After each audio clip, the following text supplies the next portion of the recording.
Dear students, today we are going to continue the chapter Nicobobinus. So far, we studied that Nicobobinus and Rosie were best friends.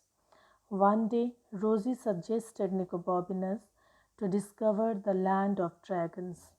Next morning, they left for their adventure and they carried lemonade and buns with them. The night watchman tried to hold them back from going further, but they ran as fast as they could. Let us study what happened further.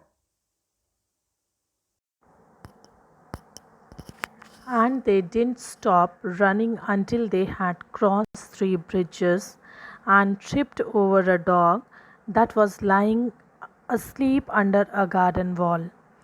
Rosie's bottle of lemonade smashed against the wall, and the dog leapt to its feet, barking as if it had thought Dog's doomsday had arrived. For a moment, they were sure it was going to bite them, but then it noticed the two buns that had rolled into the gutter and it wolfed them down, barked thank you, and ran off to tell its friends. When the night watchman tried to stop them, they kept on running and crossed three bridges and tripped over or stumbled over a dog that was sleeping under a garden wall.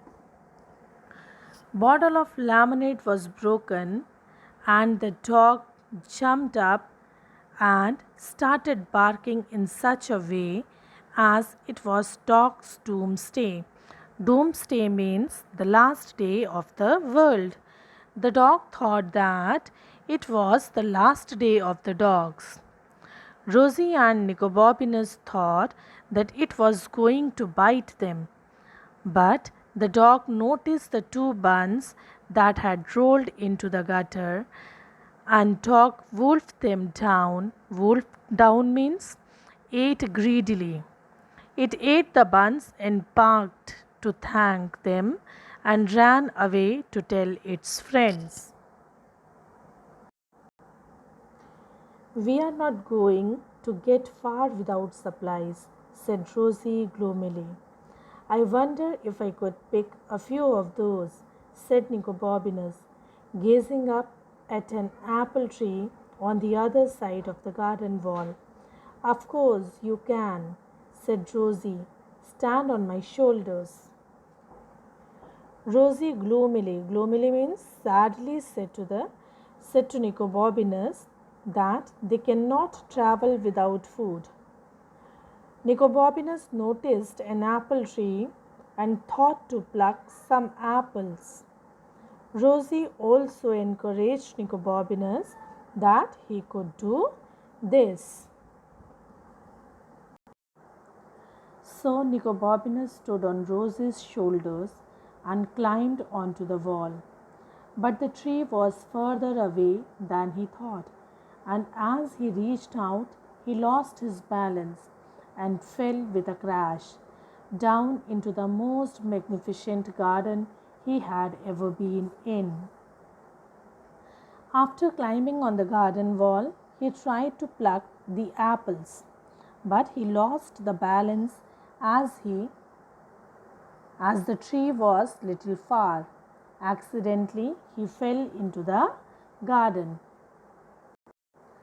Nicobobinus looked back up at the high wall, but there was no way he could climb back. What am I going to do? He yelled. You will think of something.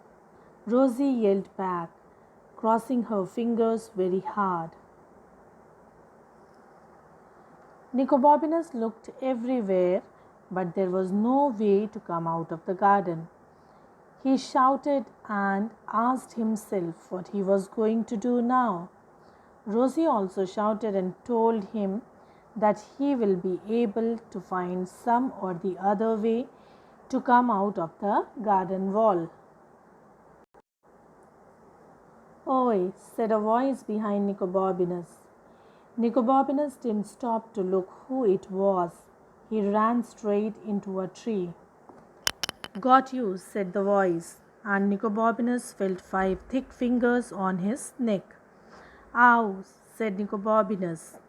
I've been waiting for you, said the voice, and Nicobobinus felt 5 more thick fingers round his wrist. But Nicobobinus, instead of trying to run away, doubled himself up and went backwards as fast as he could. So the man's legs were knocked from under him, and he landed in a pile of leaves.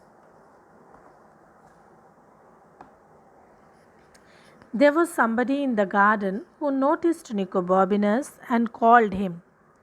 Nicobobinus did not stop to look back and ran as fast as he could.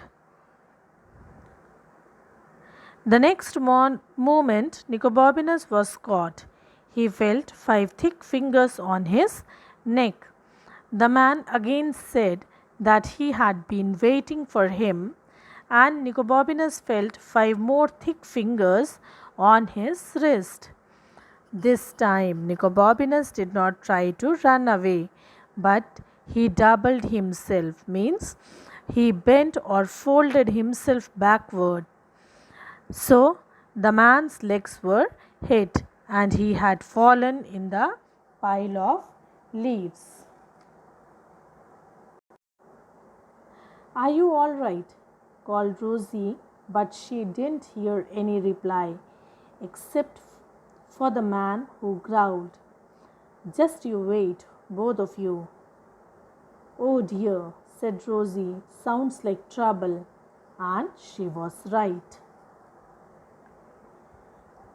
Then, from out of the garden wall, Rosie called Nicobobinus and asked whether he was fine.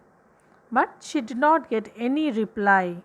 Only she could hear the man who growled. Growled means who said something very angrily. The man was eager to catch both of them. Now Rosie also understood that Nicobobinus was in trouble. Dear students, the remaining chapter we will continue in the next videos. Thank you.